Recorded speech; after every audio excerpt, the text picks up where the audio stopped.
बिस्मिल्लाहिर्रहमानिर्रहीम। Cellular respiration वो process है जो कि तमाम सेल्स के अंदर होता है, ठीक है। अब सेलुलर रेस्पिरेशन ये कितने तरह का है? सेलुलर रेस्पिरेशन ये दो तरह का है। एक को हम कहते हैं एरोबिक रेस्पिरेशन और दूसरे को हम कहते हैं एनएरोबिक रेस्पिरेशन। यानी एक रेस्पिरेशन वो है जिसमें ऑक्सीजन की प्रेजेंस ज़रूरी है और एक रेस्पिरेशन वो है जिसके अंदर ऑक्सीजन की प्रेजेंस ज़रूरी नहीं है, ऑक्सीजन के बगैर भी वो रेस्पिरेशन हो सकती है। इस वक्त हम स्टार्ट करते हैं एक ऐसे स्टेप से जो कि हमने अभी डिस्कस भी किया है किसके अंदर इंट्रोडक्शन में, कि glycolysis is common for both aerobic and anaerobic respiration. Glycolysis common है एरोबिक और एनएरोबिक रेस्पिरेशन दोनों के लिए। अच्छा, अब ग्लाइकोलिसिस का जो प्रोसेस है इसके अंदर क्या होता है, तो हमने ये डिस्कस किया कि ग्लाइकोलिसिस के प्रोसेस में 6 कार्बन शुगर ग्लूकोज मॉलिक्यूल इसकी ब्रेकडाउन होती है इनटू 2-3 कार्बन कंपाउंड्स जिसका नाम क्या है, पायरोविक एसिड है। तो ग्लाइकोलिसिस के अंदर क्या क्या होता है और ग्लाइकोलिसिस जो है इसका दूसरा नाम क्या है, तो ग्लाइकोलिसिस का दूसरा नाम है EMP pathway. Glycolysis is also called as EMP pathway.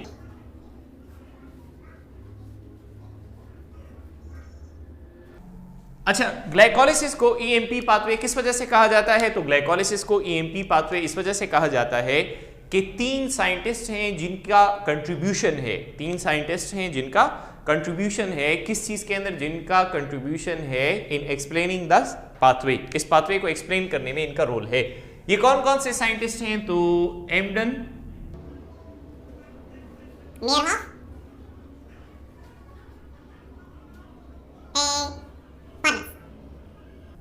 एम्डन, मेयरहॉफ और पार्नस, इन 3 साइंटिस्ट ने क्या किया, इन 3 साइंटिस्ट ने इस पाथवे को एक्सप्लेन किया था। अब ग्लाइकोलिसिस के अंदर क्या होता है, तो ग्लाइकोलिसिस जो है एक पाथवे रिएक्शन है।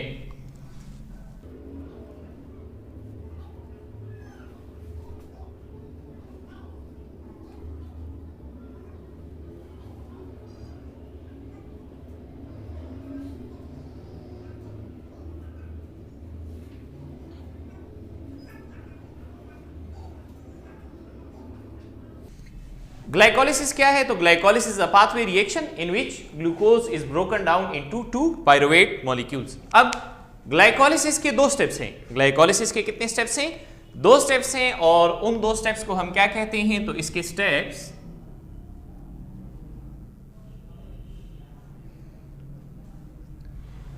पहला स्टेप इसके अंदर क्या है, पहला स्टेप जो है इसके अंदर प्रेपरेटरी फेज है, ठीक है।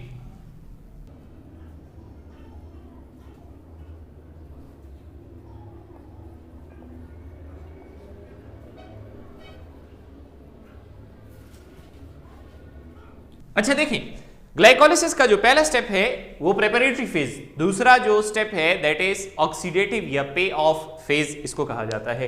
प्रेपरेटरी फेज के अंदर क्या होता है, तो प्रेपरेटरी फेज के अंदर ग्लूकोज से क्या बनता है, ग्लूकोज से 2 क्या बनते हैं, ट्रायोज शुगर बन जाते हैं। ग्लूकोज से क्या बनते हैं, 2 ट्रायोज शुगर बन जाते हैं और इस दौरान 2 ATPs यूज भी होते हैं। ग्लूकोज से 2 क्या बन जाते हैं, ट्रायोज शुगर बन जाते हैं और 2 ATPs इस्तेमाल भी होते हैं। तो देखें प्रेपरेटरी फेज में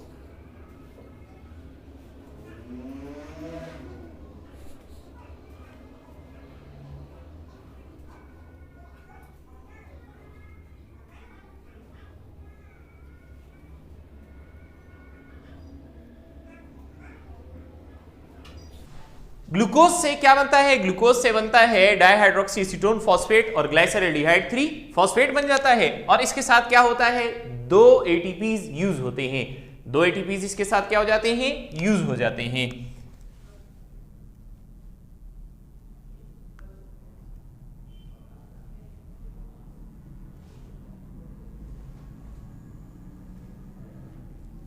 दो ATPs यूटिलाइज हो जाते हैं। ऑक्सीडेटिव या पे ऑफ फेज के अंदर क्या होता है, तो ऑक्सीडेटिव या पे ऑफ फेज में ये होता है कि ये जो ट्रायोज शुगर्स हैं इनकी आपस में आइसोमराइजेशन होती है। ये जो ट्रायोज शुगर्स हैं इनकी आपस में क्या होती है, आइसोमराइजेशन होती है। तो उस आइसोमराइजेशन के नतीजे में क्या होता है, उस आइसोमराइजेशन के नतीजे में ये वाला ट्रायोज शुगर जो कि क्या है, कीटोस ट्रायोज है, जो कि क्या है, कीटोन फंक्शनल ग्रुप वाला ट्रायोज है, वो कन्वर्ट हो जाता है एल्डिहाइड फंक्शनल ग्रुप वाले ट्रायोज के अंदर, तो 2 ग्लाइसरल्डिहाइड 3 फॉस्फेट हो जाएंगे। पहले एक था और दूसरा डाइहाइड्रोक्सी एसीटोन था। अब ये आइसोमराइज होकर इसने क्या बना लिया, ग्लाइसरल्डिहाइड 3 फॉस्फेट बना लिया। तो अब 2 ग्लाइसरल्डिहाइड 3 फॉस्फेट हो गए, 2 ग्लाइसरल्डिहाइड क्या हो गए, 3 फॉस्फेट हो गए। अच्छा, ये जो 2 ग्लाइसरल्डिहाइड 3 फॉस्फेट बने हैं, तो इनसे क्या बनेगा, इनसे आगे जाकर 2 पायरोविक एसिड बन जाएंगे। इनसे आगे जाकर क्या बन जाएंगे, 2 पायरोविक एसिड बन जाएंगे। और उस दौरान क्या होगा, उस दौरान 4 एटीपीज बनेंगे। उस दौरान कितने एटीपीज बनेंगे, 4 एटीपीज बनेंगे।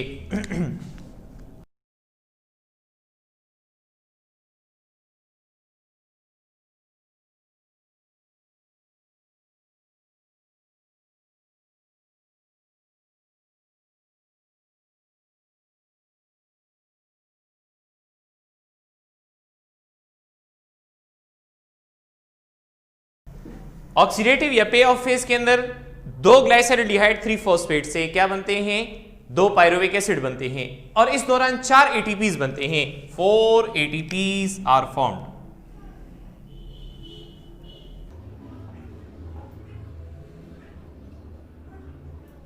एटीपी सिंथेसाइज होते हैं।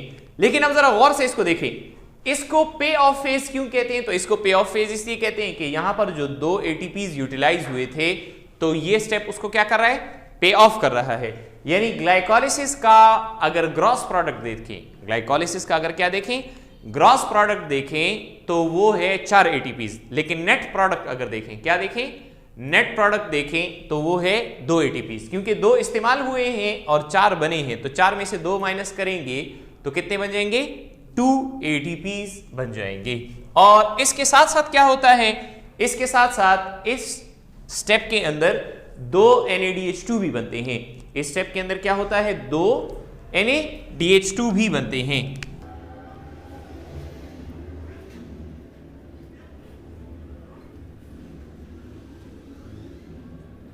Two NADH2 are synthesized. अब आते हैं हम किस चीज की तरफ, now we come to the pathway, के पाथवे के अंदर क्या क्या हो रहा है।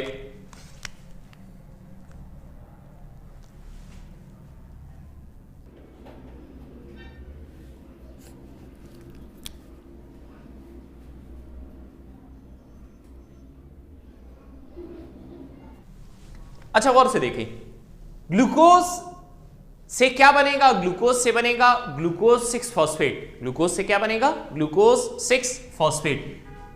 तो फॉस्फेट इसमें कहां से आया, फॉस्फेट इसके अंदर एटीपी से आया है। फॉस्फेट इसमें कहां से आया है, एटीपी जो है उससे आया है। अब देखें, ग्लूकोज क्या है, ग्लूकोज एक 6 कार्बन शुगर है।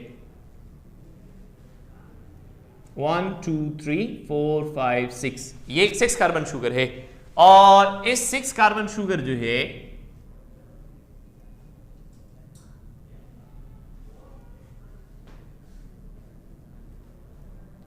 देखें, इसमें 6 कार्बन है। कार्बन नंबर 1 2 3 4 5 6, कार्बन नंबर 6 के ऊपर इस न्यूक्लियोटाइड से क्या, इस न्यूक्लियोटाइड ट्राइफॉस्फेट का एक फॉस्फेट आ जाएगा और वो इधर अटैच हो जाएगा इसके कार्बन नंबर 6 के ऊपर। कहां पर आ गया, कार्बन नंबर 6 के ऊपर। तो क्या बन गया, ग्लूकोज 6 फॉस्फेट। सही। अच्छा, यहां पर क्या है, यहां पर हेक्सोकाइनेज एंजाइम है। यहां पर क्या है, हेक्सोकाइनेज। काइनेज एंजाइम जहां पर आता है तो वहां पर फॉस्फेट या ऐड हो रहा होगा या वो रिमूव हो रहा होगा। सही है। अच्छा, इसके बाद अगले स्टेप में आइसोमराइजेशन होती है। अगले स्टेप में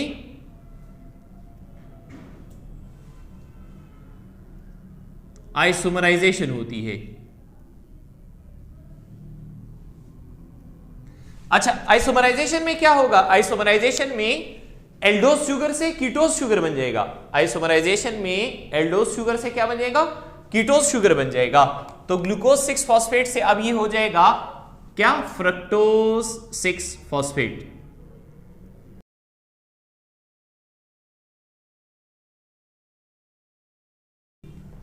और फ्रक्टोज 6 फॉस्फेट के बाद क्या है, फ्रक्टोज 6 फॉस्फेट के बाद एक और एटीपी यहां पर यूज होगा, एक और एटीपी यहां पर यूज होगा।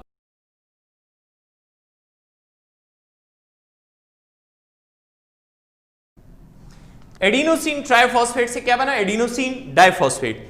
और पहले फ्रक्टोज के, इधर देखिए जरा और से, पहले फ्रक्टोज के कार्बन नंबर 6 के ऊपर फॉस्फेट था, अब उसके कार्बन नंबर 1 के ऊपर भी फॉस्फेट आ जाएगा, अब उसके कार्बन नंबर 1 के ऊपर भी फॉस्फेट आ जाएगा, तो ये बन जाएगा फ्रक्टोज 1,6 बिसफॉस्फेट। फ्रक्टोज 1,6 बिसफॉस्फेट बन जाएगा।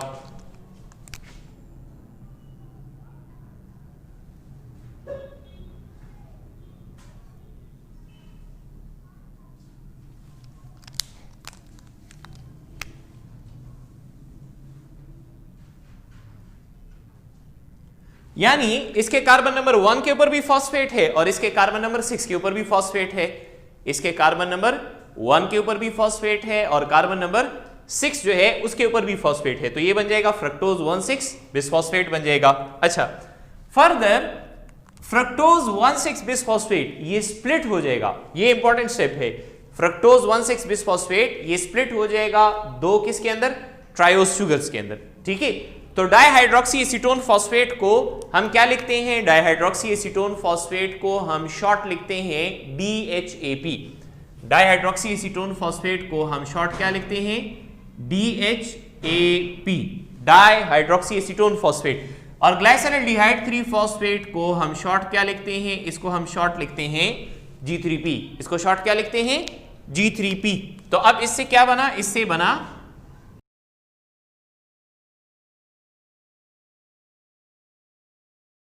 एक बना डाइहाइड्रोक्सी एसीटोन फॉस्फेट, दूसरा बना ग्लाइसरल्डिहाइड 3 फॉस्फेट। तो ये दोनों क्या हैं, ये ट्रायोस शुगर्स हैं।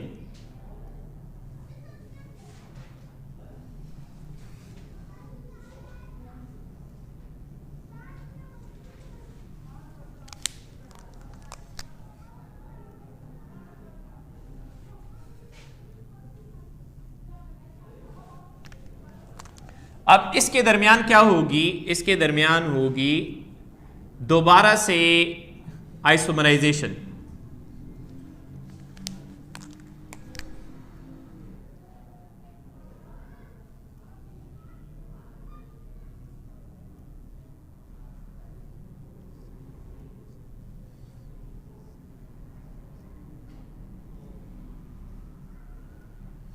देखें इन दोनों के दरमियान क्या हुई, आइसोमराइजेशन। तो अब उससे क्या बना, दो ग्लाइसरल्डिहाइड 3 फॉस्फेट बन गए, क्या बन गए, दो ग्लाइसरल्डिहाइड 3 फॉस्फेट बन जाएंगे।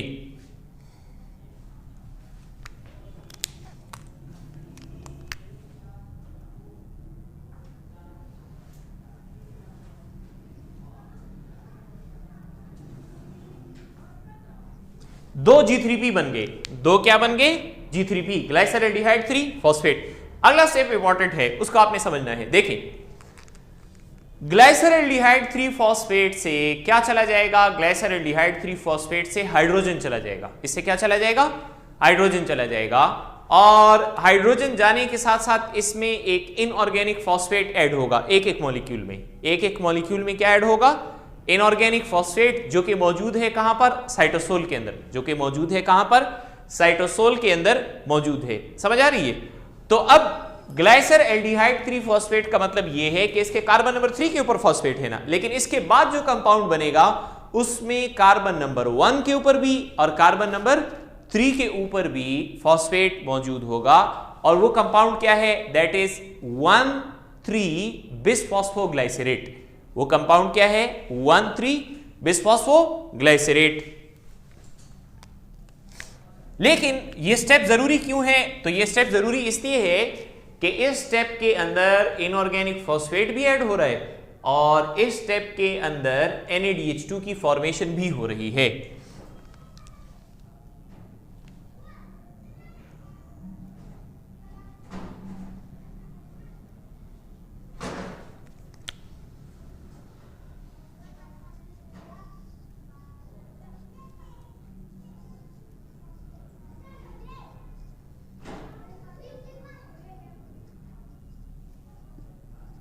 देखें NAD निकोटिनामाइड एडेनिन डाइन्यूक्लियोटाइड, ये एक डाइन्यूक्लियोटाइड है, इसके साथ हाइड्रोजन मिले तो दो NaDH2 बन गए, दो क्या बन गए, NaDH2। इधर देखिए हमने क्या लिखा है कि ऑक्सीडेटिव या पे ऑफ फेज में 2 NADH2 बनते हैं। तो ये 2 NADH2 कौन से हैं? ये वाले 2 NADH2 हैं। अच्छा, इसकी तो सिंथेसिस हो गई। अब हमने कहा कि इसमें 2 इनऑर्गेनिक फॉस्फेट भी ऐड होते हैं।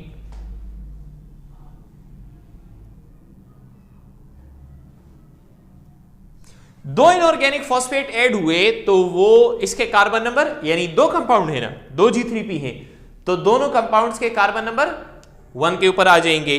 तो इससे बन जाएगा 1,3-बिसफॉस्फोग्लाइसरेट।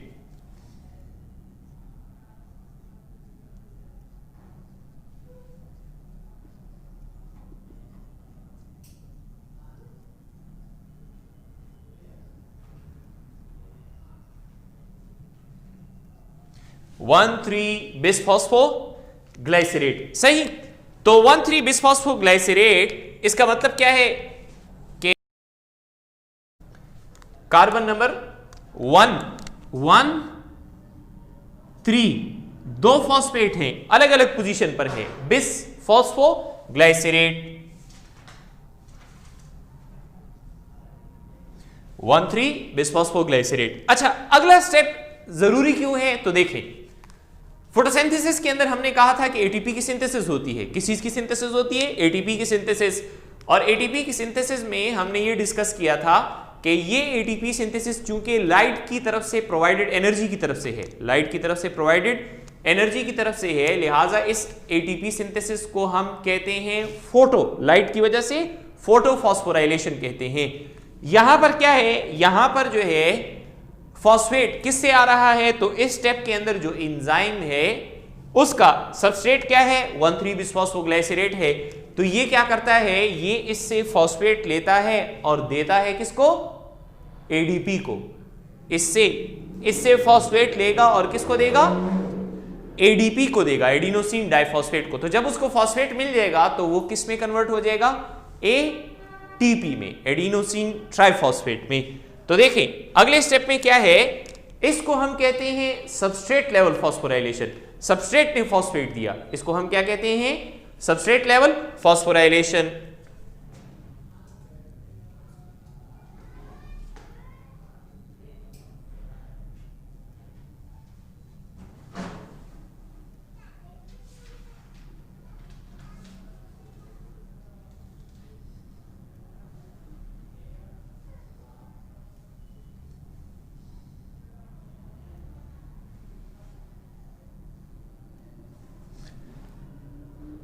अच्छा देखें, सबस्ट्रेट लेवल फॉस्फोराइलेशन में कितने एटीपीज बनेंगे? 2 एटीपीज बनेंगे। क्योंकि ये कितने मॉलिक्यूल हैं? 1 और 2, सही। तो 2 एडिनोसिन डाइफॉस्फेट, 2 एडिनोसिन डाइफॉस्फेट से क्या बन जाएगा? 2 एडिनोसिन ट्राइफॉस्फेट बन जाएंगे। ये पहली सबस्ट्रेट लेवल फॉस्फोराइलेशन हो रही है किसके अंदर? सेलुलर रेस्पिरेशन में। ये सेलुलर रेस्पिरेशन में क्या हो रही है? पहली सबस्ट्रेट लेवल फॉस्फोराइलेशन हो रही है। अच्छा, अब कंपाउंड्स कैसे रह गए? तो देखें 2 एटीपीज बने हैं। 2 क्या बने हैं? एटीपीज। तो पहले ये डाइफॉस्फेट थे, अब दोनों ट्राइफॉस्फेट हो गए। तो एक इससे फॉस्फेट और एक इससे फॉस्फेट किसके पास आ गया? एडिनोसिन डाइफॉस्फेट के पास आ गया। तो 2 एटीपीज बन गए सबस्ट्रेट लेवल फॉस्फोराइलेशन में। कंपाउंड कौन सा बना? तो कंपाउंड 1,3-बिसफॉस्फोग्लाइसरेट से अब बन गया 3-फॉस्फोग्लाइसरेट सिर्फ।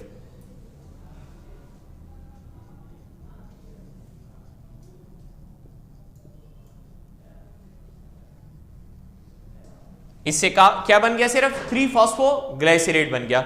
नेक्स्ट स्टेप में आइसोमराइजेशन होगी। नेक्स्ट स्टेप के अंदर फिर क्या होगी? आइसोमराइजेशन होगी। तो हम आगे के स्टेप्स जो है जगह कम होने की वजह से इधर लिख लेते हैं। 3-फॉस्फोग्लाइसरेट है, 3-फॉस्फोग्लाइसरेट जो है इससे क्या बन जाता है?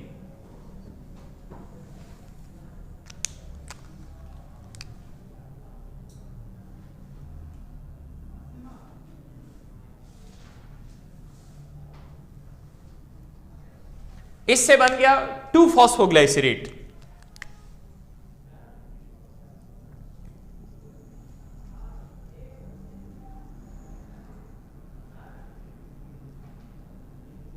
इससे बन गया क्या, 2-फॉस्फोग्लाइसरेट। तो क्या चेंज आया इसके अंदर, फॉस्फेट की सिर्फ पोजीशन चेंज हुई है, फॉस्फेट की सिर्फ क्या चेंज हुई है, पोजीशन चेंज हुई है। यानी पहले फॉस्फेट किधर था, कार्बन नंबर 3 के ऊपर था, अब जो है फॉस्फेट आ गया है कार्बन नंबर 2 के ऊपर।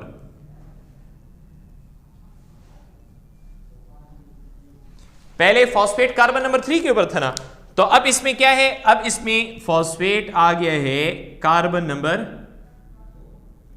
2 के ऊपर। कहां पर आ गया है, कार्बन नंबर 2 के ऊपर। इसके बाद बनेगा 2-फॉस्फोग्लाइसरेट, इसके बाद क्या बनेगा, 2-फॉस्फोग्लाइसरेट। तो 2-फॉस्फोग्लाइसरेट जो है इसने फर्दर क्या करना है, इसमें से वाटर मॉलिक्यूल निकलेगा, इसमें से क्या निकलेगा, वाटर मॉलिक्यूल। और चूंकि इसके कार्बन्स के आपस में एक डबल बॉन्ड बन जाता है, आपस में क्या बन जाता है, डबल बॉन्ड। तो डबल बॉन्ड की वजह से हाइड्रोजन और साथ में ऑक्सीजन वो भी रिलीज होता है। तो अगले स्टेप में क्या है, अगले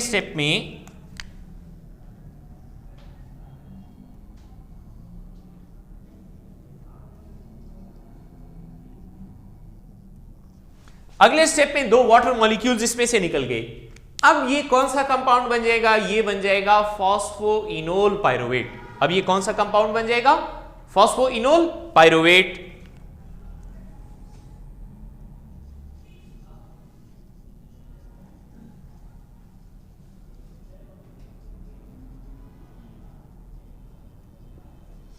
अच्छा देखिए, हमने ये स्ट्रक्चर के अंदर डायग्रामेटिकली जो कंपाउंड्स हैं, इसमें कार्बन सीसी शो किया है।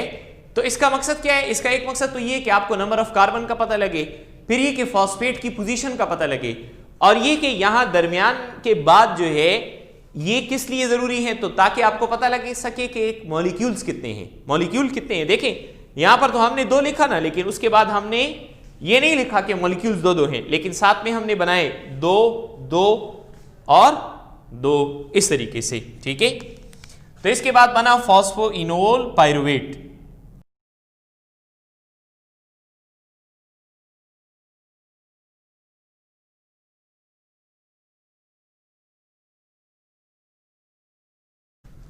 इसके बाद बना फॉस्फोइनोल पायरुवेट।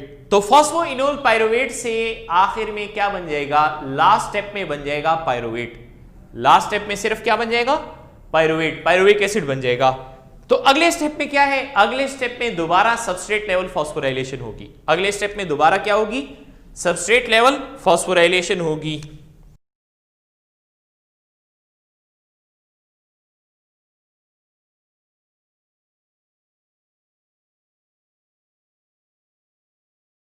दो एडिनोसिन डाइफॉस्फेट, 2 एडिनोसिन डाइफॉस्फेट से क्या, 2 एडिनोसिन ट्राइफॉस्फेट बन गए। 2 एडिनोसिन डाइफॉस्फेट से क्या बन गए, 2 एडिनोसिन ट्राइफॉस्फेट। तो देखें जरा गौर से, 2 एटीपीज ये बने हैं और 2 एटीपीज ये, तो कितने हो गए, 4 एटीपीज। 4 एटीपीज किस तरीके से बने हैं, कौन सी फॉस्फोराइलेशन से बने हैं, तो सबस्ट्रेट लेवल फॉस्फोराइलेशन से।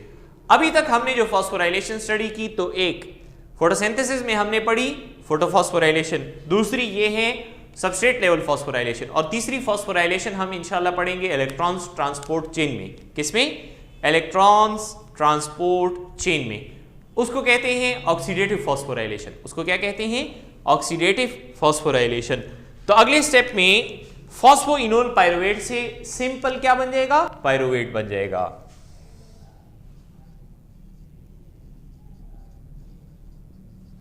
फॉस्फोइनोल पायरुवेट से सिंपल क्या बन गया, पायरुवेट। तो 2 पायरुवेट मॉलिक्यूल्स, 2 पायरुवेट मॉलिक्यूल्स जो है उनकी सिंथेसिस होगी। अब जरा एक दफा फिर जो है इसको देख लें। ग्लाइकोलिसिस के अंदर कितने स्टेप्स हैं, तो ग्लाइकोलिसिस में 2 स्टेप्स हैं। एक प्रेपरेटरी फेज है। प्रेपरेटरी फेज में क्या होता है, प्रेपरेटरी फेज में ग्लूकोज से क्या बन जाता है, डाइहाइड्रोक्सी एसीटोन फॉस्फेट और ग्लाइसरल्डिहाइड 3 फॉस्फेट बन जाता है, ठीक है। और 2 एटीपीज यूटिलाइज होते हैं, एक एटीपी ये है और एक एटीपी ये है। दूसरे स्टेप में ऑक्सीडेटिव या पे ऑफ फेज है, ऑक्सीडेटिव या पे ऑफ फेज। ऑक्सीडेटिव या पे ऑफ फेज के अंदर क्या होता है, इसमें 2 ग्लाइसरल्डिहाइड 3 फॉस्फेट से 2 पायरुवेट बनते हैं। 2 ग्लाइसरल्डिहाइड 3 फॉस्फेट से 2 पायरुवेट बनते हैं। इस दौरान 4 एटीपीज की सिंथेसिस होती है। 2 एटीपी ये हैं, 2 एटीपी ये, और 4 के 4 एटीपीज बनते हैं किस तरीके से? सबस्ट्रेट लेवल फॉस्फोराइलेशन के जरिए से बनते हैं। अच्छा, इसके बाद भी सबस्ट्रेट लेवल फॉस्फोराइलेशन होती है? यस। इसके बाद हम पढ़ेंगे सबस्ट्रेट लेवल फॉस्फोराइलेशन किस चीज के अंदर? इसके बाद हम पढ़ेंगे सबस्ट्रेट लेवल फॉस्फोराइलेशन इन क्रेब्स साइकिल। किस चीज के अंदर पढ़ेंगे? क्रेब्स साइकिल के अंदर। तो 4 एटीपीज बने हैं और इसके अलावा 2 NADH2 बने हैं। 2 क्या बने हैं? NADH2। तो अगर आपसे कोई पूछे कि ग्लाइकोलिसिस में सबस्ट्रेट लेवल फॉस्फोराइलेशन किस स्टेप में होती है, तो आप कहेंगे कि जब 1,3 बिसफॉस्फोग्लाइसरेट से क्या बनता है? 3-फॉस्फोग्लाइसरेट बनता है। दूसरी कब होती है? जब फॉस्फोइनोल पायरुवेट से क्या बनता है? पायरुवेट बनता है। तो उस दौरान क्या है? उस दौरान सबस्ट्रेट लेवल फॉस्फोराइलेशन होती है। तो दिस इज ग्लाइकोलिसिस। और ये ग्लाइकोलिसिस कहां पर होता है? ये ग्लाइकोलिसिस जैसे हमने डिस्कस किया इससे पहले के लेक्चर में कि glycolysis occurs in cytosol. Glycolysis cytosol में होती है and this is common for both aerobic and anaerobic respiration. ये एरोबिक और एनारोबिक रेस्पिरेशन दोनों के लिए क्या है? कॉमन है। स्टे ट्यून्ड, इंशाल्लाह हम बाकी लेक्चर्स भी जो सेलुलर रेस्पिरेशन है उसके अपलोड करेंगे। Thank you.